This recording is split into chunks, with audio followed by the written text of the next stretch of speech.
This video is for human resource management and people, and it's looking at types of workers. There's already been a video on full-time and part-time, but this time we're going to be looking at temporary staff, self-employed, and flexible work. So to begin with, let's have a look at temps.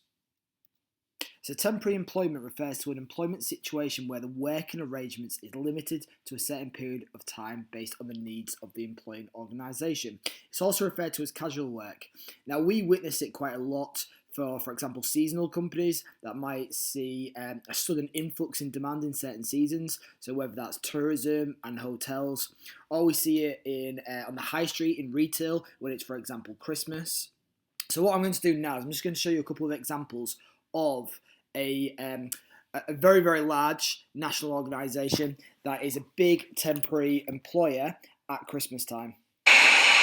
My name's Tony McPherson. I'm the plant manager in Glasgow Mail Centre.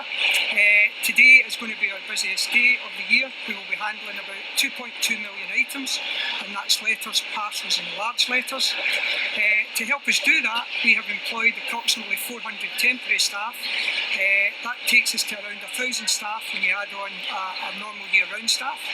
What we would like our customers to do to help us is to post clearly, use the postcode, and when they're sending the parcels, make sure that they're securely wrapped. I've been a Christmas casual for 2 years. The first year I was out at the Colchester Outpost. Last year I was at the Chelmsford Mail Centre.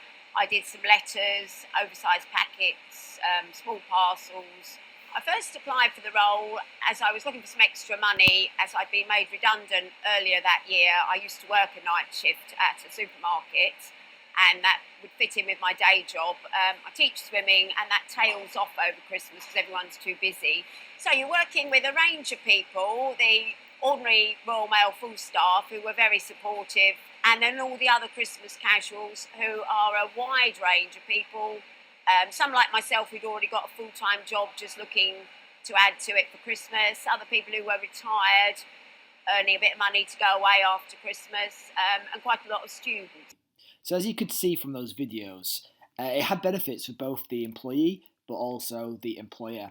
Now, with regards to the employee, we obviously saw the example. She had just been made redundant from her second job. Her first job was seeing a cut in hours because of lack of demand over the Christmas period. So she was looking for something over the Christmas period just to top up her income, because obviously Christmas is an expensive time of the year, and this allowed for it. She also mentioned about those who were retired. So, for example, maybe they just needed a bit of a top-up of income over a short period of time, or perhaps actually they're quite bored and they actually want a bit of, I suppose, being more sociable with colleagues and getting out of the house, perhaps, or students who they cannot necessarily commit to a part-time or full-time job because of their educational commitments, but this is perfect because it'll be during the Christmas holidays at, for example, university, and they can work. So what we've got is it allows for greater flexibility for those employees, especially those coming to the end of their working career, of those with other commitments such as students and education. The one thing that I would say, though, is clearly it's not permanent. So if you are looking for a permanent job, there is an understanding that, unfortunately, there is an end date, and when that end date comes, the likelihood is that you'll leave that contract, that temporary contract, and still have to find work. However, sometimes employers use it as actually a bit of a trial to see if they should be offered a permanent role in the future. So again, if you impress during the Christmas period and they are looking to recruit in the new year, then obviously that's going to increase your chances. Another benefit for the companies is it's really cost effective for firms, as they only have the staff for when they are needed in the year. So that, for example, they don't have to give them a permanent contract. So when demand starts to fall after Christmas, they don't have employees who are not being very productive because they haven't got necessarily the output and the work that's required of them, so they're not overstaffed.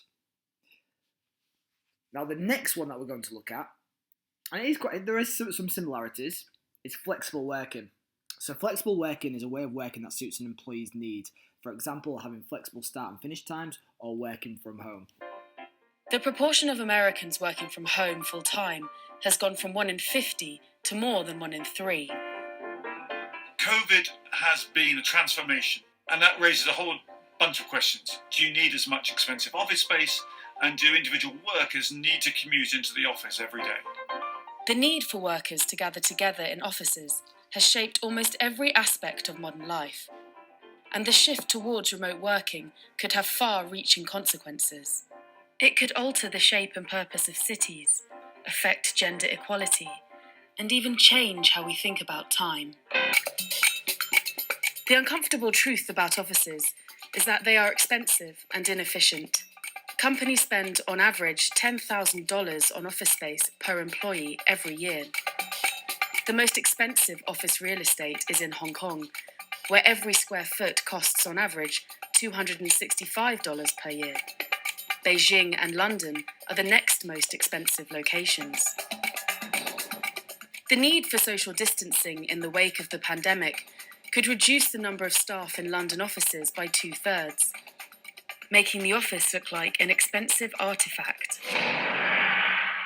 I've talked to companies that say they're thinking of maybe using 2 floors in a building instead of 4, or maybe using regional offices as small sub-offices so that not everybody has to commute into a big city. Tech companies are leading the charge towards remote working. Twitter has already said its staff need never come back to the office if they don't want to. And Facebook says half its staff could be working remotely in a decade. Now, I'm sure you know more than half of university graduates are women, but they're not waking their way up into executive positions. And this is despite the fact that any number of studies show that having women in executive positions makes a company more profitable and more productive. One of the biggest issues is we have a dip in workplace participation when women have children. Have a look here. We've got parents of children aged 0 to 4.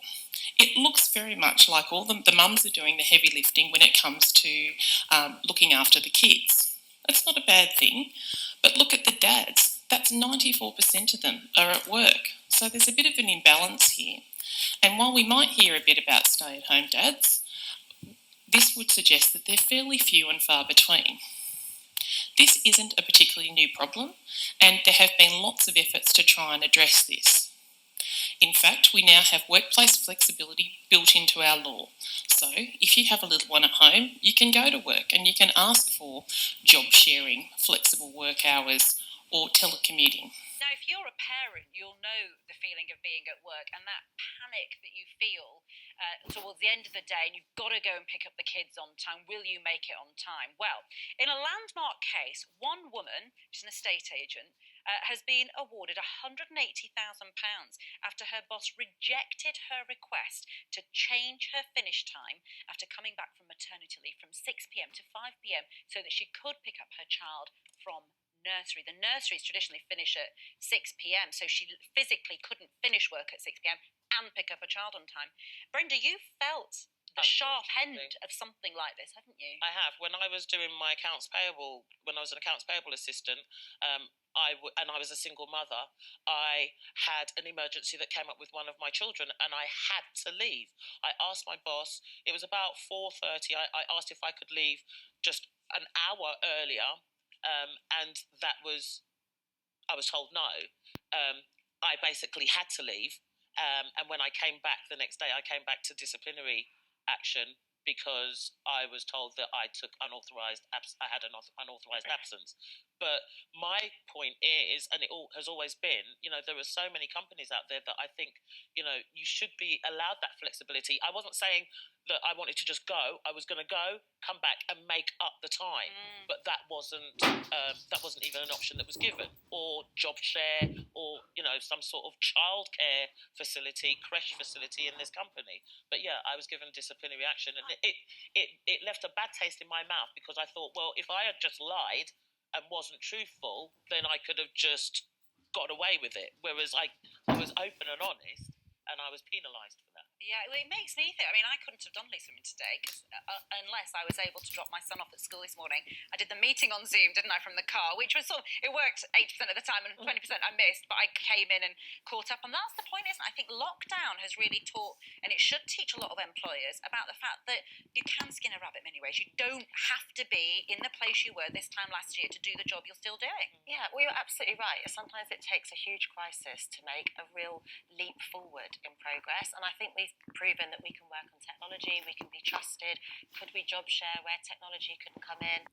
So we saw some examples of flexible working there. So flexible working in terms of working from home, and that's obviously it's been forced to happen because of the pandemic, with many offices being closed. But now I think employees are starting to realise the benefits of such flexible work, with regards to how technology has evolved and how it can help cost save with such overheads and expenses as rent. But also actually increase productivity. But we've also seen it in terms of flexible work, so maybe starting later, finishing earlier, possibly job sharing, and usually it's down to family commitments. Now, we saw the example in Australia where it's built into their law, but it's also built into UK law as well. And how it's built into the UK law is that if an employee does request for flexible working, then the employer must deal with the request in a reasonable manner. So what that means, and what a reasonable manner means, is assessing the advantages and disadvantages of the application, holding a meeting to discuss the request with the employee, and if it's turned down, offering an appeals process. If they do not do that, then the employee can take legal action against them. Now, another example of flexible working, which is something that we've seen, we especially saw more of it after the Great Recession, where there was, I suppose, government policy to try to improve employment, and that was 0-hour contracts. Now, 0-hour contracts, the reason why they were brought in was to bring flexibility to the employee, but flexibility to the company as well. But it has been seen to be quite controversial, with companies exploiting and abusing the type of flexible work. So that's what we'll delve into now. The hint you're trying to give is that I'm saying there are 700,000 people on 0 hours contracts. Could you live on one? No, as I said, Could some you live people. on one? Well, I want to create a country where more people have the opportunity of the full-time work that they want. Could you live on a 0 hours contract? Well, look, that's not the question. The question is... Well, it's the question I'm asking. Well, yeah, but the point is some people choose a 0 hours contract. If you're a student, for instance, and you want to do some part-time work, a 0 hours contract can work for you. That's why we haven't outlawed them altogether. What we've outlawed is exclusive 0 hours contracts. And no, I couldn't live on one of those, and that's why we outlawed them. And they're struggling to get a living wage. Another form of the gig economy is agency work, and the public services know all about this. The NHS knows all about this. Outsourcing, the outsourcing produces casualised labour, lower pay, more vulnerable workers, and a worse service. And that's been the case in the health service and in all our public services. So it's about exploitation, and that's why employers want it, because it's the perfect way of employing someone for an employer, because you can turn them off. You're not at work tomorrow, no money. Okay, you can come in, you got half a shift. Okay, you can work 60 hours next week. I mean, it's entirely in the responsibility goes from the employer onto the shoulders of the worker, entirely about exploitation.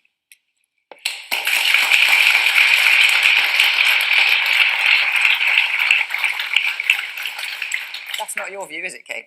I respectfully disagree. I think Ken is brilliant at sharing stories and personal stories that really affect people. But the stories that I really pick up from you, Ken, especially as from what I know about this new film, are the struggles of people who are really dealing with the cost of living in this country, who just have more and more red tape actually put around them in terms to the prices of their food, the houses that they're renting. It's extremely difficult, the childcare that they're having to get. It's extremely difficult often just to live in this country, and that's a really important thing to highlight. But I don't think the target should be the gig economy or 0 hours contracts because of what people in those jobs actually tell us. In the most recent big survey, people on 0 hours contracts actually report to be more satisfied in their jobs by a few percentage points than people in full-time work. And the percentage of people in all employment who are on these contracts for what is considered to be their full employment is under 3%. Most people are topping up their work to get a bit more cash. They're not fully reliant on 0 hours contracts. And you know who those people are? They're women and young people. They're women who use 0 hours contracts to feed into their flexible working style that they need because they often want a work-life balance. And they're young people who might be aiming to become a new film director who need to be able to work flexibly in order to go to any kind of gig or job interview or the like. And I think we need to listen to what they're actually telling us and the feedback they're giving us. And that's before we even get to the consumer benefit that a lot of young people feel when they are able to, say, use Uber or Deliveroo, things that we could have never accessed and don't have the budget to access even 10 years ago. So I really appreciate the stories that you tell, but I don't think you've targeted the right area. We need to be talking about the cost of living, not throwing flexible work out the window. I actually think for many people, it's made life better in 2019, and for young people and women in particular, oftentimes it's made that their work is more accessible. Who out here in the audience is working on a 0 hours contract or in the gig economy? Right, man there in the pink shirt, you put your hand up, and then the man here in the check shirt too. Yes. Yes, I lost my job about 10 years ago. So I was when the company went into liquidation. So I was forced really into a 0 hours contract. I've done it for 10 years now, and I would agree. I get more job satisfaction. I have bad weeks, good weeks, bad months. But I think my job satisfaction is probably more now because I've got more control. The woman behind you, you're on a 0 hours contract, are you? I've been on 3 as a young person, and you mentioned young people. And how's it working for you? Not well. I've been on 3 different 0 hours contracts in different cities. I've never been able to make ends meet. There's been times I've turned up at work and been turned away because I just wasn't needed.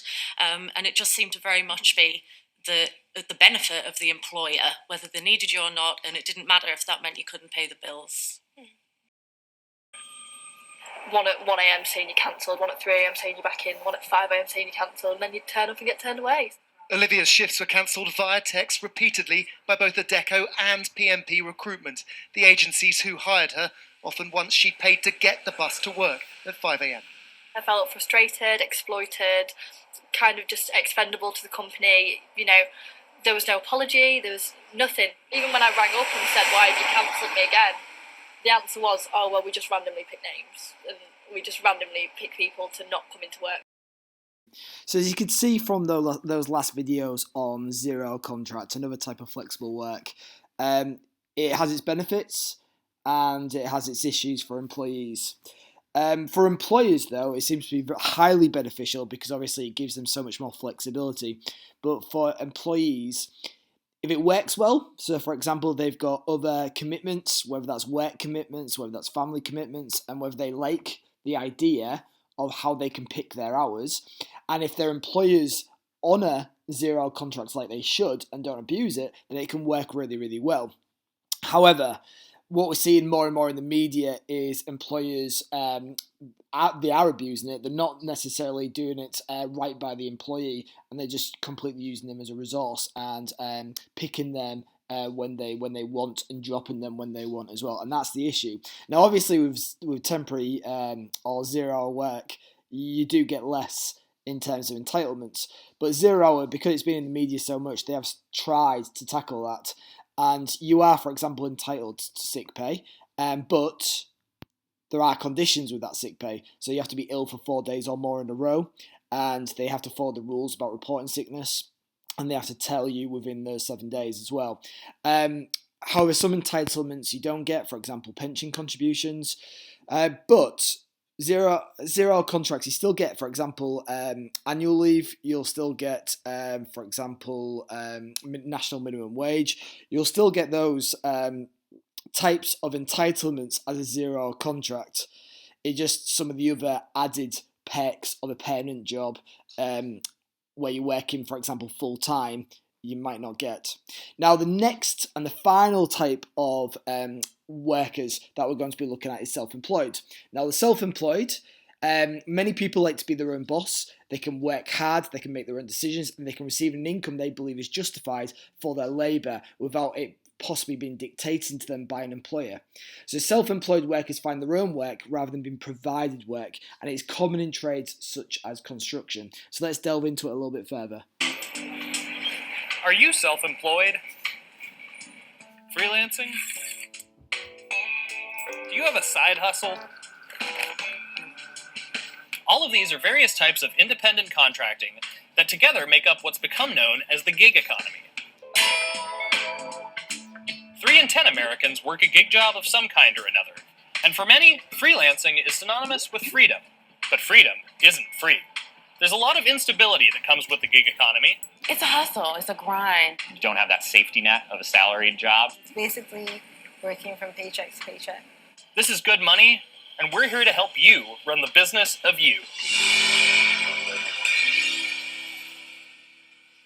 Okay, so the gig economy is a broad topic, so let's separate it into two sections. There's the career freelancer and the side hustler. And let's start with side hustling, because I'm a humble video producer and I could use some extra scratch, but will I get in trouble with my company for doing that? I wish there was somebody I could talk to about this. Hey, you gotta say, I can help you out with this. Who are you? My name is Mark Kohler. I'm just sitting over here reading my own book on the very topic you're talking about. Oh, yeah, sure. Will I get in trouble with my company if I want to start a side hustle? Generally not. Unless you're going to try to start a small business in your industry, 9 times out of 10, you're going to be fine. You can go out and do whatever you want.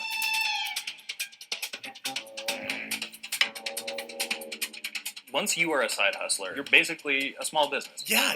A lot of people don't realize if I'm just even driving for Uber, you're getting a 1099, baby. That's a small business. Let's take advantage of it. And the tax write-offs can be phenomenal. Yeah, sure. Tell me about this. Well, under the new Tax Cuts and Jobs Act, we got what's called the 20% pass-through.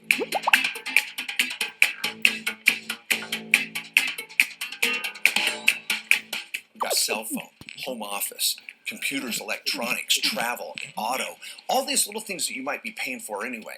I call them personal conversion expenses. So what happens if my side hustle becomes so successful that, it's cutting into all my time? Well, congratulations. Now you've graduated to career freelancer. You're a full-time business owner. It's better to quit your job now and make more money at home. You know what? I quit.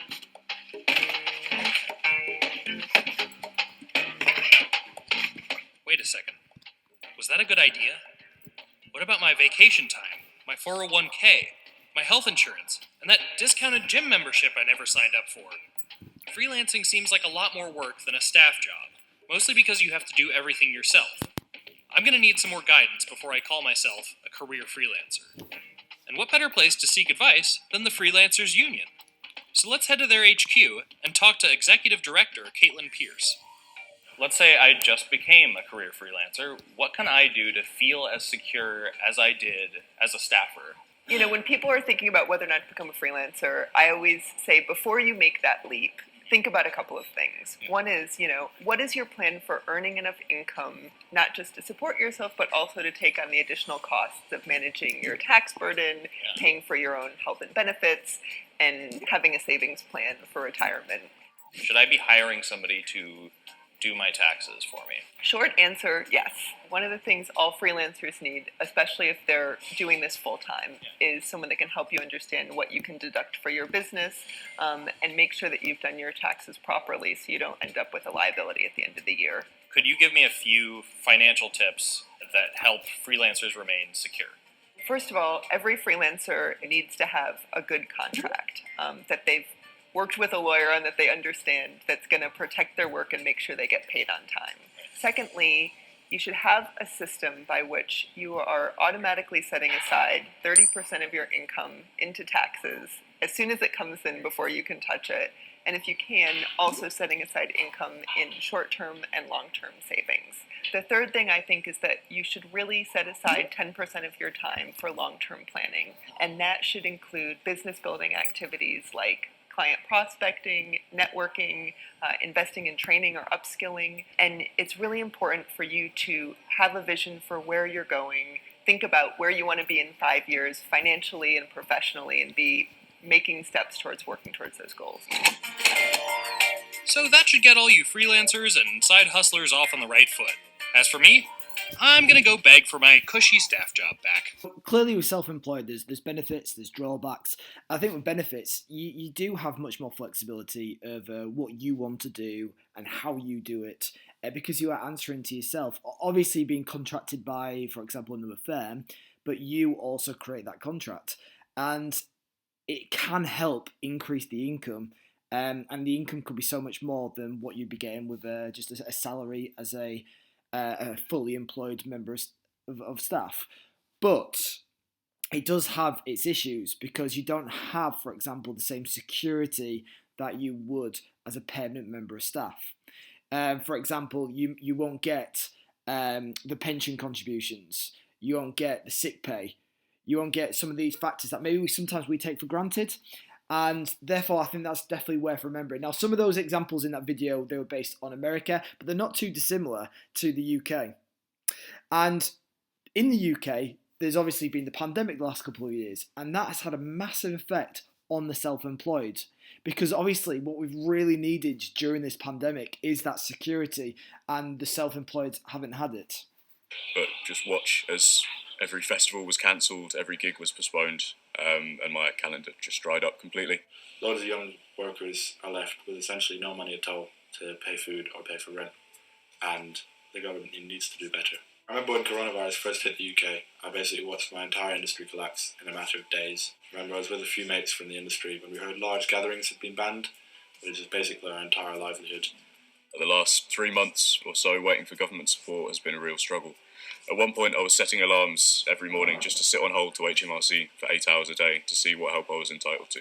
Dom and his housemates applied for the Coronavirus Self-Employment Income Support Scheme, but it does not cover those self-employed from 2019, meaning many young people are not receiving financial support. At the moment, I'm signed on to Universal Credit, which is a position I never wanted to be in. I took pride in the fact that I'd grafted all my life and never wanted to be in the position to have to take a penny off the government. But I'm forced to take this option is literally all I have left to do. I'm very much one of the workers who has fallen through the cracks of the government's self-employed income support scheme. The Institute for Fiscal Studies estimates that there are around 650,000 people who cannot get financial support during the pandemic because they don't have tax records prior to 2019. I think lots of people, quite rightly, think these schemes have been great and they've supported everyone, but the reality is that you need to recognise that there are thousands of people falling through the gaps of the schemes currently.